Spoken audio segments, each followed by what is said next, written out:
Previous class में हमने देखा था गौतम बुद्ध से संबंधित विसाख पोया फेस्टिवल मनाया गया श्रीलंका में। अभी रिसेंटली दुनिया का सबसे लंबा केला पाया गया अंडमान निकोबार में। वियतनाम ने भारतीयों के लिए 10 वर्षीय गोल्डन वीजा शुरू करने की घोषणा करी है। सांगरी संबंधित है राजस्थान से जिसे जीआई टैग मिला। भारत के पहले भूतापीय उत्पादन कुएं का निर्माण किया गया अरुणाचल प्रदेश में। बगलिहार जल विद्युत परियोजना, ये जो बांध है ये चिनाब नदी पर बनाया जा रहा है। PL-15 जिसे थंडर बोल्ट भी कहते हैं, ये चाइना द्वारा विकसित एक मिसाइल है। हाल ही में वर्ल्ड लॉ कांग्रेस सम्मान पाने वाले पहले भारतीय वकील बने भुवन रिभु। पर्यटन में क्रिप्टो भुगतान को इंटीग्रेट करने वाला पहला देश बना भूटान। हाल ही में आंध्र प्रदेश ने रक्षा कर्मियों को संपत्ति कर में छूट दे दी है। ये सभी क्वेश्चन हम देख चुके हैं कल की क्लास में। शुरू करते हैं आज का हमारा पहला सवाल। हाल ही में जारी की गई सैंपल रजिस्ट्रेशन सिस्टम रिपोर्ट के अनुसार भारत की कुल प्रजनन दर कितनी बताई गई है? तो ये बताई गई है 2.0। ऑप्शन ए इसका राइट आंसर हो जाएगा। इंडियाज टोटल फर्टिलिटी रेट यानी कि वही प्रजनन दर की बात की जा रही है, 2.0 बताई गई है। SRS रिपोर्ट ये 2021 की है जो अभी रिसेंटली प्रकाशित की गई है। भारत की जो कुल प्रजनन दर है लगातार दूसरे वर्ष 2.0 बनी हुई है, जिसमें कि यदि हम भारत का देखें तो एवरेज 2.0 है। सबसे अधिक किसी राज्य की बात की जाए तो बिहार में सबसे अधिक है 3.0। TFR यानी कि टोटल फर्टिलिटी रेट दिल्ली पश्चिम बंगाल में सबसे कम बताया गया है 1.4 TFR यानी कि टोटल फर्टिलिटी रेट। तो राष्ट्रीय औसत यदि पूछा जाए तो 2.0 है। 2020 में भी यही था, 2021 की भी रिपोर्ट है उसमें भी सेम है। सबसे अधिक किसी राज्य में है तो बिहार में है, सबसे कम है दिल्ली और पश्चिम बंगाल में। अब देखिए इस क्वेश्चन में क्या लिखा हुआ है, कुल प्रजनन दर। अब इस क्वेश्चन को समझाने के लिए यहां पर मैंने कुछ प्रजनन के प्रकार ऐड किए हैं ताकि आप इजिली समझ पाए।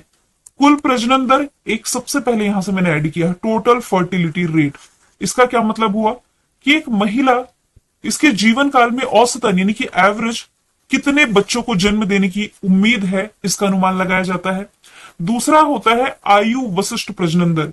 किसी विशिष्ट आयु में मान लीजिए 21 से 30 साल तक की जो एज क्राइटेरिया है, इसमें प्रति महिला जन्मों की संख्या है, ठीक है, कितने बच्चों को जन्म दिया जा सकता है इस पर्टिकुलर एज क्राइटेरिया में। तीसरा इसमें मैंने ऐड किया सकल प्रजनन दर कि यह किसी महिला के जीवन काल में औसतन यानी कि एवरेज कितने बच्चों को जन्म देने की उम्मीद है इसका अनुमान है। सेम बात तो यहां भी लिखी हुई है, लेकिन यहां पर लिखा हुआ है कि ये मानते हुए कि सभी महिलाएं अपने जीवन काल में प्रजनन आयु तक जीवित रहती हैं। प्रजनन आयु तक जीवित रहती है कहने का मतलब है कि बेसिकली महिलाओं में जब महिलाओं को पीरियड्स होते हैं तो पीरियड के बाद ये माना जाता है कि अब एलिजिबल है बच्चों को जन्म देने के लिए, ठीक है। तो क्या वो अपने प्रजनन आयु तक जीवित रहती हैं, इसका अनुमान लगाया जाता है सकल प्रजनन दर में। एक होता है शुद्ध प्रजनन दर। इसका क्या मतलब हुआ, ये किसी महिला के जीवन काल में औसतन कितनी बेटियां पैदा होने की उम्मीद है इसका अनुमान लगाया जाता है। तो बेसिकली यहां से मैंने 4 प्रकार ऐड किए। तो कुल प्रजनन दर क्या कह रही है कि भारत में यानी कि राष्ट्रीय जो औसत है महिलाओं का 2.0 यानी कि एवरेज एक महिला 2 बच्चों को जन्म देती है। बिहार में सबसे अधिक 3 बताया गया है और दिल्ली पश्चिम बंगाल में 1.4। अब 1.4 बच्चों को जन्म देना देखिए एवरेज में ऐसे पॉइंट में ही निकलता है, ठीक है, तो इसमें आप कंफ्यूज नहीं होंगे। अगला सवाल है किसके द्वारा ग्लोबल मीथेन ट्रैकर 2025 रिपोर्ट जारी की गई? तो ये रिपोर्ट अभी हाल ही में प्रकाशित की गई है अंतरराष्ट्रीय ऊर्जा एजेंसी इंटरनेशनल एनर्जी एजेंसी के द्वारा। ये रिपोर्ट वैश्विक मीथेन उत्सर्जन यानी कि ग्लोबली मीथेन का कितना उत्सर्जन हो रहा है विशेषकर ऊर्जा क्षेत्र से संबंधित उत्सर्जन पर नजर रखने के लिए प्रति वर्ष ये रिपोर्ट रिलीज की जाती है। बात की जाए यदि इंटरनेशनल एनर्जी एजेंसी की तो इसका फॉर्मेशन ईयर है 1974 1974। हेडक्वार्टर इसका हो जाएगा पेरिस फ्रांस में। यहां पर यदि मैं रिपोर्ट जारीकर्ता की बात करूं तो इंटरनेशनल मॉनेटरी फंड के द्वारा अभी हाल ही में कौन सी रिपोर्ट रिलीज की गई थी, वर्ल्ड इकोनॉमिक आउटलुक रिपोर्ट, और इसमें भारत को चौथे स्थान पर रखा गया था। पहले स्थान पर अमेरिका था, चाइना था, जर्मनी था, फिर भारत चौथे स्थान पर था।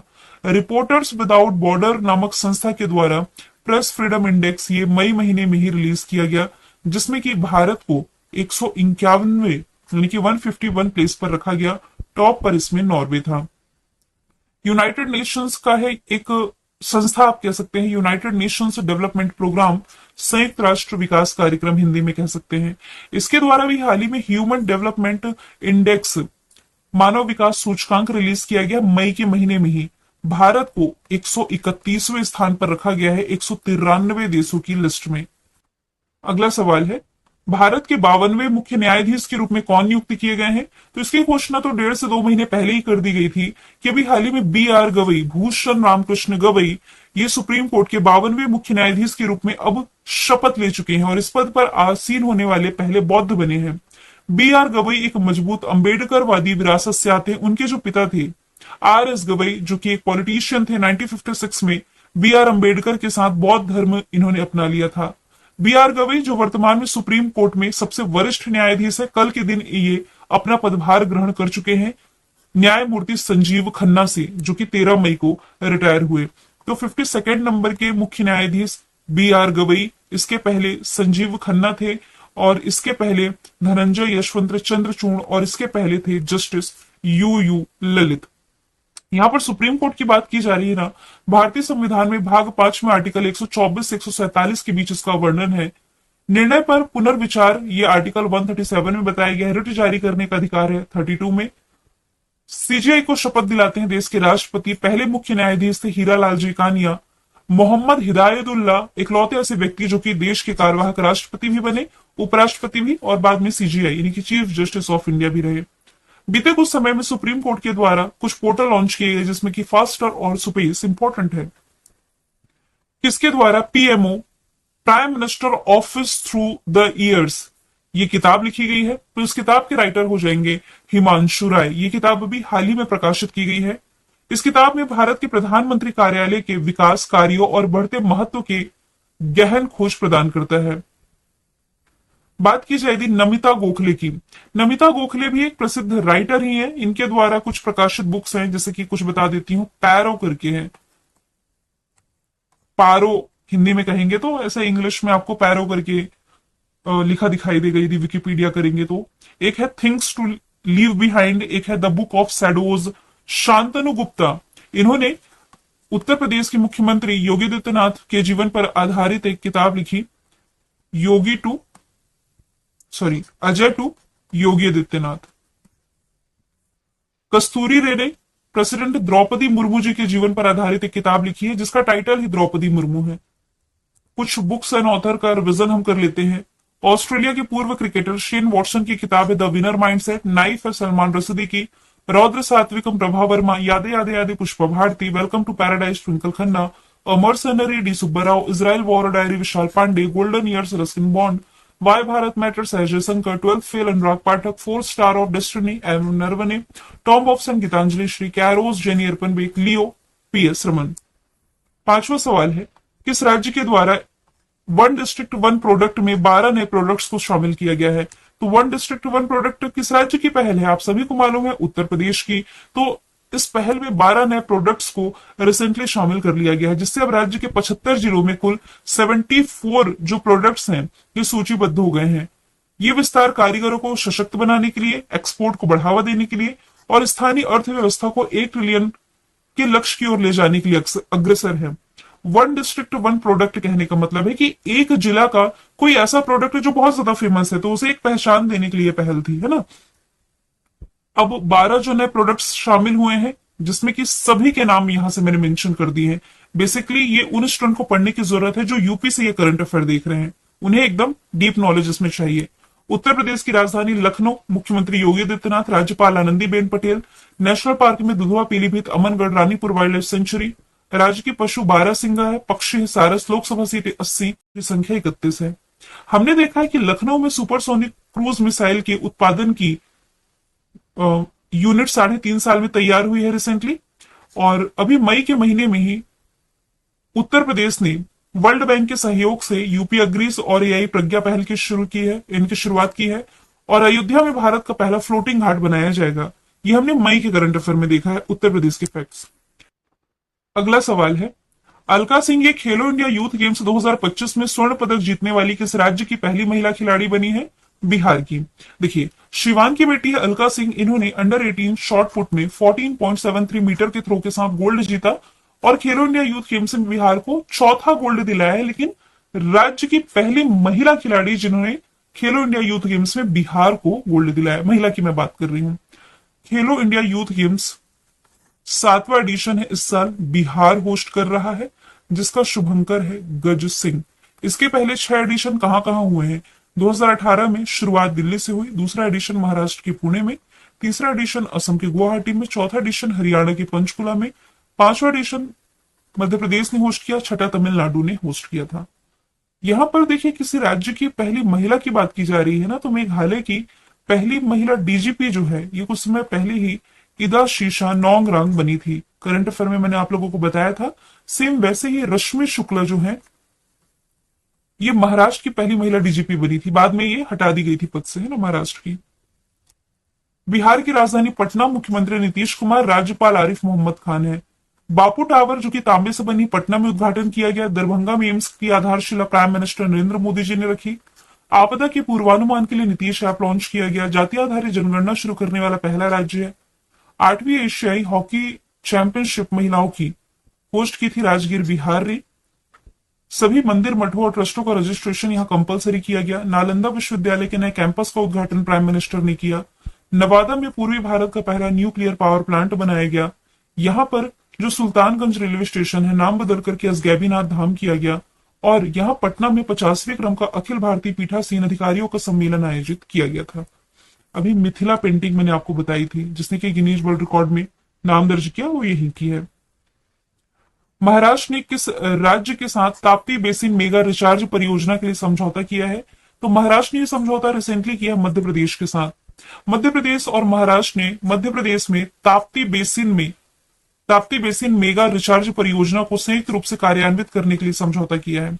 ताप्ती नदी ना, ये इसका उद्गम जो है ये मध्य प्रदेश से ही है। मध्य प्रदेश में बैतूल से इसका उद्गम होता है और इसे सूर्य पुत्री के नाम से भी जाना जाता है। और मध्य प्रदेश की नदी है, बैतूल जिले में जो सतपुड़ा पर्वत श्रृंखला है ना, यहां से ये निकलती है। और इसकी लंबाई की यदि बात की जाए तो 724 किलोमीटर है, फिर बहती हुई खंबात की खाड़ी में गिर जाती है। मध्य प्रदेश की राजधानी भोपाल, मुख्यमंत्री मोहन यादव, राज्यपाल मंगू भाई छगन भाई पटेल। लोकसभा सीटें 29, राज्यसभा सीटें 11 है। मध्य प्रदेश की भी करंट अफेयर देख लेते हैं। प्रोजेक्ट टाइगर के तहत बोत्सवाना से यहाँ 8 चीते लाए जाएंगे। खजुराहो फेस्टिवल यहाँ मनाया जाता है। बागेश्वर धाम में कैंसर हॉस्पिटल का शिलान्यास किया प्राइम मिनिस्टर नरेंद्र मोदी ने छतरपुर जिले से। खजुराहो से केन बेतवा लिंक परियोजना की आधारशिला भी प्राइम मिनिस्टर नरेंद्र मोदी ने रखी है। ओंकारेश्वर में नर्मदा नदी पर फ्लोटिंग सौर परियोजना।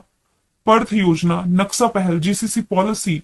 राता पानी यहाँ है देश का 57वां टाइगर रिजर्व। 58वां है माधव, ये भी मध्य प्रदेश में है। सबसे अधिक जो गिद्धों की संख्या है मध्य प्रदेश में ही रिकॉर्ड की गई है, 12,981। हाल ही में भारतीय सेना ने कश्मीर में आतंकवादियों के विरुद्ध कौन सा ऑपरेशन चलाया है? देखिए, ऑपरेशन सिंदूर ये तो भारत ने चलाया था जवाबी कार्रवाई में। ऑपरेशन सिंदूर ये पाकिस्तान के खिलाफ था। अभी क्या है कि जम्मू कश्मीर में आतंकवादियों के विरुद्ध यहां ऑपरेशन केलर चलाया गया है। ऑप्शन बी इसका राइट आंसर है। ऑपरेशन सिंदूर के बाद भारतीय सेना ने 13 मई को ऑपरेशन केलर लॉन्च किया। इसके तहत जम्मू कश्मीर के शोपिया इलाकों में आतंकियों को ढूंढकर उनका एनकाउंटर किया जा रहा है। अब तक 3 आतंकी इसके तहत मार गिराए गए हैं। ऑपरेशन शिवा भी मैंने आप लोगों को बताया था, अमरनाथ यात्रा के दौरान यात्रियों की सुरक्षा के लिए चलाया गया। ऑपरेशन फेस वॉश दिल्ली में चलाया गया है, मतलब कि कुछ ऐसे बांग्लादेशी नागरिक जो इलीगली भारत में रह रहे हैं उनकी पहचान की जा रही है इस ऑपरेशन फेस वॉश के तहत। वैसे कुछ ऑपरेशन जो चर्चे में थे, ऑपरेशन सिंदूर भारत ने चलाया पाकिस्तान में, ऑपरेशन ब्रह्मा म्यांमार में, ऑपरेशन गंगा यूक्रेन में, अजय इजराइल में, ऑपरेशन करुणा म्यांमार में, ये लास्ट ईयर का है। ऑपरेशन दोस्त टर्की में और ऑपरेशन इंद्रावती हैती में। किस शहर में देश का पहला 3nm चिप डिजाइन सेंटर का शुभारंभ हुआ? तो इसकी शुरुआत नोएडा और बैंगलोर से की गई, तो बोथ ए एंड बी इसका राइट आंसर हो जाएगा। भारत ने सेमीकंडक्टर क्षेत्र में एक बड़ी छलांग लगाते हुए नोएडा और बैंगलोर में देश का पहला 3nm यानी कि नैनोमीटर चिप डिजाइन सेंटर का उद्घाटन किया। और इन अत्याधुनिक सेंटरों की स्थापना Renesas electronics India private limited द्वारा की गई है। ये देखिए, कंपनी का नाम बैकग्राउंड में मेंशन है। रेनेसास भारत में नोएडा, बैंगलोर और हैदराबाद में डिजाइन सेंटर खोल रही है। देखिए, यहाँ पर चिप डिजाइन सेंटर शुरू कर दिए गए हैं। कहां पर? नोएडा बेंगलोर में, और ये हैदराबाद में भी स्थापित किए जाएंगे।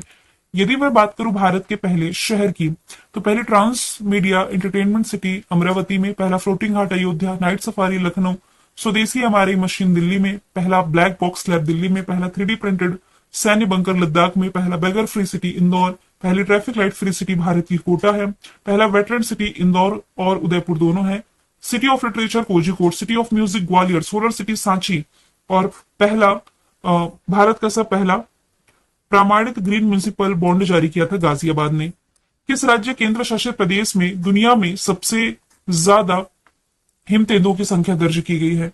तो सबसे अधिक ये संख्या दर्ज की गई है कहां पर? लद्दाख में। ऑप्शन सी राइट आंसर है। हालिया किए गए अध्ययन के अनुसार ये मई 2025 में लद्दाख में सबसे अधिक हिम तेंदुओं की आबादी दर्ज की गई है। यह अध्ययन पब्लिक लाइब्रेरी ऑफ साइंस द्वारा public library of science 1 magazine में प्रकाशित किया गया। इस अध्ययन में यह अनुमान लगाया गया कि लद्दाख में 477 हिम तेंदुओं की संख्या है, जो भारत में इस बड़ी बिल्ली की आबादी का कुल 68% हिस्सा है। पश्चिम बंगाल में क्या सबसे अधिक है? प्रवासी पक्षियों की संख्या। मध्य प्रदेश में टाइगर और लेपर्ड, असम में राइनो एक सिंग वाले गेंडे सबसे ज्यादा हैं। यहाँ पर लद्दाख की बात की जा रही है, उपराज्यपाल बीडी मिश्रा है, जिले 7 है, राजधानियां लेह कारगिल है। करंट से रिलेट करेंगे तो लद्दाख के पहले पोलो स्टेडियम का उद्घाटन किया गया।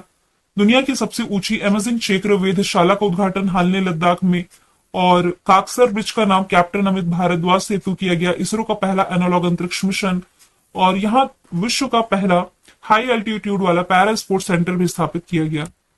11वां सवाल है, किस देश ने भारत के खिलाफ ऑपरेशन बनियान अल मरसूच शुरू किया है? तो देखिए, भारत ने पाकिस्तान के खिलाफ क्या चलाया था? ऑपरेशन सिंदूर।